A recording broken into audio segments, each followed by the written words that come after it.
Güneş burcu əkizlər və yüksələn burcu əkizlər olanlar 2-8 mart həftəsində gökyüzündə Qız burcunda yaşanan ay tutulmasının təsiri nəticəsində bu həftə çalışdığınız iş mühitində gözəl fürsətlərlə qarşılaşa bilərsiniz.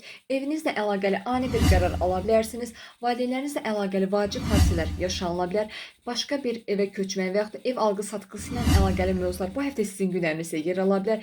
Kariyer istiqamətinizi dəyişdirmək istəyə bilərsiniz. Dövlətlə əlaqəli işlər, rəsmi sənədlər bu həftə sizin gündəminizdə yer ala bilər. Eyni zamanda belə deyim də ailəvi bir sir bu həftə ortaya çıxa bilər. Ailə həyatınızda fikir ayrılıqları və ünsiyyətdə anlaşılmazlıqlar yaşaya bilərsiniz. Diqqətli olmağa çalışın.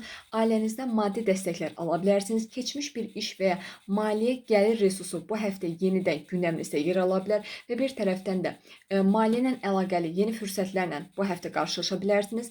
Eyni zamanda şəxsi maliyyə gəlirinizlə əlaqəli keçmiş bir fürsəti bu həftə dəyərləndirə bilərsiniz. Keçmişdən gələn ailə məsələləriniz bu həftə həll oluna bilər və ailə həyatınızda bu həftə açıq ünsiyyət qurmağa diqqət və özen göstərin.